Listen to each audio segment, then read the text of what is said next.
Voilà, nous nous étions réunis ce matin à l'occasion de la cérémonie de clôture de la phase 2 du projet piloté par la FAO, McDonald's et la Fondation Mérieux à travers le Haut Conseil de sécurité sanitaire One Health, qui est une structure rattachée au niveau de la primature, et des différents sectoriels, à savoir le ministère de la Santé et de l'Action sociale, le ministère de l'Élevage, le ministère de l'Agriculture, le ministère de l'Environnement, mais également les différentes directions donc, au niveau du pays. C'est un projet qui a été axé sur la résistance aux antimicrobiens, mais également la consommation de ces antimicrobiens-là et l'utilisation de ces antimicrobiens. On sait tous qu'aujourd'hui, la résistance aux antimicrobiens est un problème d'envergure, un réel problème de santé publique, et selon les projections, d'ici 2050, ce sera la situation que le monde sera confronté qui sera le plus difficile. Raison pour laquelle le Sénégal, depuis belle lurette, a mis les bases pour faire face à ce fléau-là. Donc ce projet-là, piloté par ces différentes entités-là, fera que renforcer la lutte que mène le Sénégal face à cette résistance antimicrobienne-là. Par rapport aux résultats du projet, ils sont vraiment très très favorables à la lutte, parce que nous, on a pu noter qu'à travers ce projet-là, le pays a bénéficié de formation. Donc plusieurs acteurs de santé, acteurs du ministère de l'Environnement, du ministère de l'Élevage, ont été formés sur les différentes techniques de détection de cette résistance-là. Mais également, il y a eu beaucoup de laboratoires qui ont été identifiés et qui ont été équipés. À travers ce projet-là aussi, il y a beaucoup de directions au niveau des ministères qui ont bénéficié d'un accompagnement, d'un financement qui a permis donc de réaliser beaucoup de plans stratégiques, des manuels de procédure. Et tout ceci va renforcer donc la surveillance du Sénégal face à cette résistance-là. L'apport du projet, ce sera d'abord de permettre la détection. Ce sera aussi de permettre de situer où est-ce qu'on a le plus de problèmes par rapport à la résistance antimicrobienne. Parce qu'il faudrait savoir que cette résistance-là ne concerne pas seulement la santé humaine. Il y a l'environnement avec l'utilisation des pesticides, tout ce qui est en tout cas engrais, tout ce qui est éléments chimiques qui est utilisé dans l'agriculture, mais également la santé vétérinaire, avec aussi tout ce qui est médicaments, produits utilisés chez le bétail. Ce qui fait qu'il faudrait d'abord qu'on ait un mécanisme bien défini de détection pays et qui est piloté par une structure qui peut en tout cas tourner autour de tout le monde, c'est-à-dire le Haut Conseil de sécurité sanitaire. Donc d'après les résultats qu'on a eus aujourd'hui, ce projet-là a vraiment permis d'améliorer la détection, va aussi permettre d'améliorer la lutte contre la résistance. Oui, il faut comprendre que dans ce contexte, oui, nous, la direction de la qualité, de la sécurité et de l'hygiène hospitalière, en rapport avec nos missions, qui est de lutter ou bien de prévenir et de contrôler les infections en milieu de soins, mais aussi de lutter contre la résistance antimicrobienne en milieu de soins pour éviter l'inefficacité des traitements. Tout à l'heure, mon collègue est revenu là-dessus. L'objectif principal, c'est de faire de telle sorte que quand des patients sont admis dans les structures de soins et qu'ils sont mis sous des antimicrobiens, qu'ils puissent être bien traités.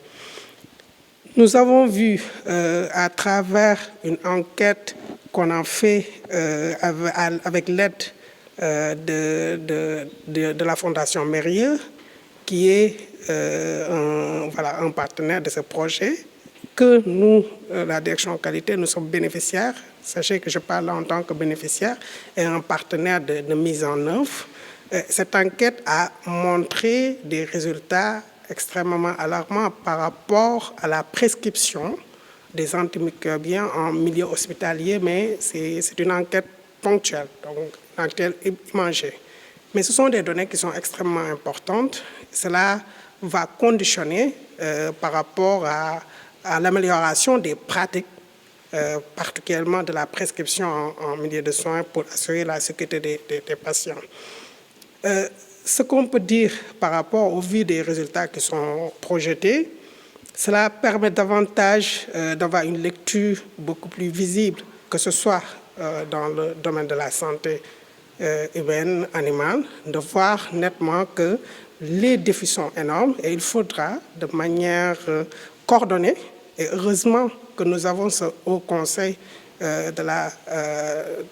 Haut Conseil national pour la sécurité sanitaire, en particulier la plateforme One Health, qui nous permet, nous, les différents secteurs qui intervenons et qui utilisons les antimicrobiens, de se retrouver dans une plateforme et de voir ensemble comment pouvoir maîtriser ou bien lutter convenablement, mais surtout surveiller la résistance aux antimicrobiens. Et cela me permettrait de revenir un peu. Tout à l'heure, le secteur en a parlé, c'est un fléau, c'est un phénomène. Il est apparu que ça va être la prochaine épidémie mondiale. Il est apparu que dans une publication de The Lancet, d'ici 2030, 8 à 22 millions de personnes vont décéder à cause de la résistance antimicrobienne. Et heureusement que le Sénégal l'a compris, c'est pourquoi de telles initiatives sont prises pour pouvoir déjà à présent mettre en place un système pour pouvoir combattre efficacement cette survenue ou bien cet accroissement de cette résistance antimicrobienne qui a un impact direct sur la santé des populations. Mais nous sommes, comme je l'ai dit tantôt, et c'est une obligation. Après, vous avez vu l'histoire de la pandémie, de la Covid. Le Sénégal en a tiré des leçons. Il faudra notamment mettre des systèmes pour prévenir ou bien pour se préparer à la survenue d'autres pandémies. Et là, si la surveillance elle est faite régulièrement et à temps, cela permettrait au moins d'amoindrir en tout cas tous les impacts, je dirais, sur la santé des populations avant même que cela ne survienne.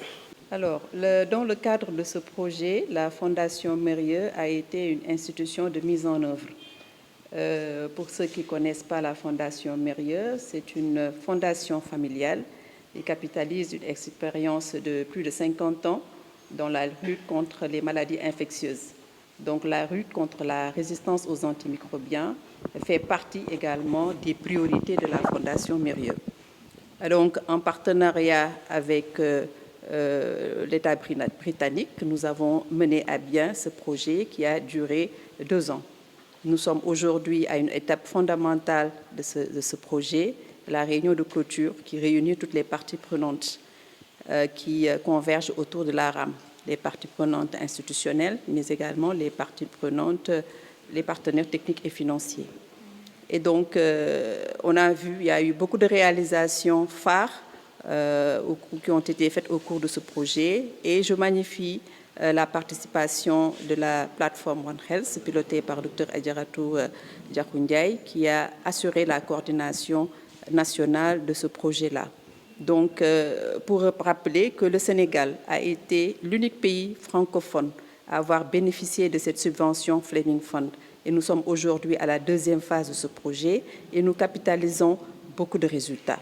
Au terme de ce projet, il y a eu beaucoup de documents stratégiques qui ont été élaborés en lien avec la résistance aux antimicrobiens, en lien avec la consommation des antibiotiques au Sénégal, mais en lien également avec l'utilisation des antimicrobiens au Sénégal. Donc, la menace de la résistance aux antimicrobiens est une réalité au Sénégal, et pouvoir encadrer cette lutte, il est important de partir de documents stratégiques. Et après, On a vu également dans le cadre de ce projet qu'il y a eu beaucoup d'activités opérationnelles qui nous ont permis en tout cas d'avoir une vision beaucoup plus nette, précise en tout cas de l'utilisation des antimicrobiens au Sénégal. La résistance aux antimicrobiens il y a plusieurs raisons, plusieurs causes. Plusieurs qui vont jusqu'à l'utilisation, qui commencent par l'utilisation abusive, l'utilisation inappropriée, la surutilisation des antibiotiques. Et c'est important pour le gouvernement du Sénégal de mettre des garde-fous pour éviter que cette résistance prenne des dimensions majeures. Parce que, comme on l'a dit tantôt, c'est la prochaine pandémie aujourd'hui, c'est la résistance aux antimicrobiens. Et c'est important qu'on puisse mettre des stratégies impactantes sur cette surveillance des antimicrobiens au Sénégal pour faire face à cette pandémie qui nous menace et qui nous interpelle tous. Et donc la Fondation Mérieux réitère son engagement auprès du ministère de la Santé, du ministère sectoriel, parce qu'on parle de l'approche One Health, mais nous réitérions en tout cas notre engagement à accompagner le Sénégal dans cette lutte contre la résistance aux antimicrobiens qui nous interpelle tous parce que les microbes voyagent avec nous et les frontières sont poreuses. Au terme de ce programme, les acquis, il faut les maintenir, il faut essayer de les pérenniser, il faut que l'État s'investisse également dans les subventions pour pouvoir faire face à ce fléau.